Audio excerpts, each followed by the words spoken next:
We work for a cooperative, a winery in Argentina that is formed by nearly 500 grape growers, and that was established in 1940. So it's a 75 years old cooperative, and it's in the Rioja province in the northwest of Argentina. It's by the Andes, and it's in the middle. It's an oasis in the middle of the desert. Does it really look like that? Yeah, that's a picture of the Wow. Famatina. As a cooperative, we have part of our production certified as organic grapes and organic wines, but it's only a small percentage, maybe 50% of the whole production is certified. But we know that most of our production is organic. Since our growers are small, they are between 1-2 acres and maybe 5, 6, 10 acres max. 85% of the growers are that small. They do everything by hand. It's family work. They don't use any chemicals or any pesticides. So the wines, all wines here are not certified, but we got them analyzed and they are pesticide free. Late in the 90s, we started exporting wines, and our main market today is Europe. We work there in England with a cooperative in Manchester, and with them we started working directly, because we were selling them through an importer for some years until we met and we said, wow, we're both cooperatives, we share the same principles, and we're both struggling because the middleman is taking all the profit. So from next year we start working together, and so we did in 2006, so almost 10 years ago. We certified the winery as fair trade, all the growers and all the grapes and all the wines fair trade. We started selling directly to them as part of the fair trade program, and since then we went from 5,000 cases per year up to 250,000 cases this year. And with every case we sell to them, they donate $1 and we donate $1. That goes back to the community. We choose a little village in the middle of the desert that is called Tilimuki, that we just found almost by coincidence, driving a car. We got there and we saw the people there. It was a small village. They didn't have any water in the houses. They didn't have any high school. They only had a primary school, no health care at all. And we said, okay, that's the place that need the most help. They were really forgotten people. So we, with this premium, what we call the fair trade premium, we installed a running water system in the town. Normally you found by 150, 200 feet, normally you find water. And by 300 say, well, it looks like there is no water. 400, no water. And then they say, okay, we'll go down to 600 feet, and if no water found, then we have to start all over again somewhere else. And the last day, and I remember that because I was there, the last day when they were giving up, they found a lake, a huge lake with sweet water, so pure because it's so deep down, that the water is fresh and pure.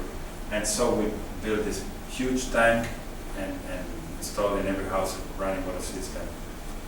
And the next project, then we were a lot more ambitious, because we said, okay, in 4 or 5 years we can collect $2 million and make really good high school. And so we started in 2008, building in different stages, the high school, and we inaugurated the school in 2 years later, the first stage. And every year we were building more rooms, more restrooms, and more and a dining room, and I don't know, it's dining room, right? Mm-hmm. Yeah, where the children have lunch and breakfast. This year, in 2015, in December, we have the first, what we call promotion, where the first children will finish the high school. 33 children will finish the high school, and they all say they will go to the university. And before then, what they will do is finish the basic school,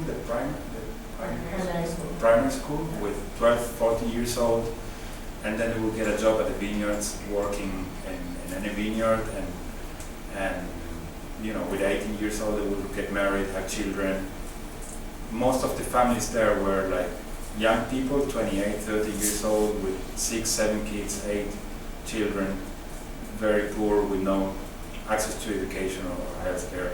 And now, only after 10 years, that's already changing, because the kids now with 18, they're going to school, so they don't have time for starting a family, and they have no money. The problem was that before they were working with 60 years old, making money, maybe, you know, drinking beer and starting all too early with everything else. And now we hope that they will go to university, and when they will start thinking about starting a family with 25, with a profession, with a job, and with a much better future. In November, we are starting in the same area. We're starting to build a little hospital, and we think in 5 years we can have again nearly $2 million, which is enough to have really something really good in this area that will cover about 10,000 people. It's in the middle of 5 villages with no any access to health care. And here we are starting. Now we got the first container today. We started talking to PEG exactly 1 year ago, so that really went very quickly. We will do the same here, donate a premium per case, and we will use that money to certify all the growers as organic. They're all organic. They cannot afford to pay for the certification, although it costs only $2,000 each, but they cannot afford doing that. We want to keep working in this village, buying solar panels and green pumps for the water, for the irrigation. In 10 years we will have organic, fair trade and carbon neutral wines. And the villages will be sustainable because the growers will be organic, and they will have basically solar energy, sustainable, lower cost, and they will get a higher price for their grapes. When the growers get older and they retire, the children are not interested in continuing because it's not so attractive. But I think that with this project they will continue, because it's a completely whole idea. Being organic and being sustainable is more really a long-term view. Everything I've said so far is what makes the difference in Argentina, but what makes the difference here is that working together we can cut a lot of the middleman cost and be very competitive and very good value for everyone. Here, the way we do it, talking directly and cutting the middleman, is that the winery can be happy with the price, the importer and distributor can be the same company in one state. Like in here, PEC has chosen Empire to be the importer and distributor and make a very good deal with them. They work for a very reasonable margin that doesn't affect the sale, and then the store can do a good profit, so it's also good for the other cooperative on the other end, and the consumers can buy the wine for $6.99. And this wine normally, the way it is, from the FOB, from the winery cost, will be a wine from $9.99 at retail. So the wine is indeed a $9.99 quality, but we can sell it for $6.99. When we don't sell the wine in bottle, we have to sell it in bulk. And when we sell the wine in bulk, normally we have to sell it to brokers, huge companies that pay less than the cost. But for us, it's still better to sell the wine below the cost than to keep it in the tanks. Replacing those business for this business makes also a huge impact. Another thing is that this program and this label is exclusive for cooperatives in the United States.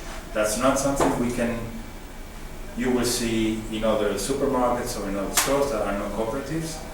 And every cooperative can buy, regardless if they're going to buy 5 cases or 1 container, it's the same conditions, the same price, the same cost and the same retail price, which is actually one of the principles of being a cooperative, that we sustain each other and that regardless of size, we all have the equal rights and the equal benefits.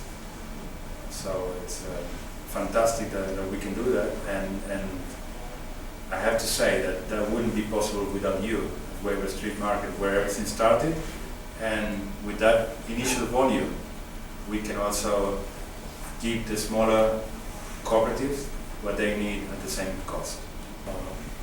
No, organic is very small. You need a brand, you need to invest in the brand, you need, what's your budget? How many millions you have to invest in Wine Spectator and points? And you will say, well, we don't have that. No. We don't have the money, we don't have the points, we don't have the Wine Spectator contacts, we don't have the budget for the labels, we don't have big names on our labels. We have, well, we are organic fair trade cooperative. If you care about that, you can sell our wines. No, we don't care. Okay, but you do care, so that's the difference. I think this is for us, it's not only a marketing opportunity. Fair trade is much more than that for us. It's, we have been fair trade always. It's just now we have certified it, but the winery has been always working with those values. And this is why now maybe through you and through all the co-ops and NCG, we have a chance to develop business in a market that is quite strong for cooperatives,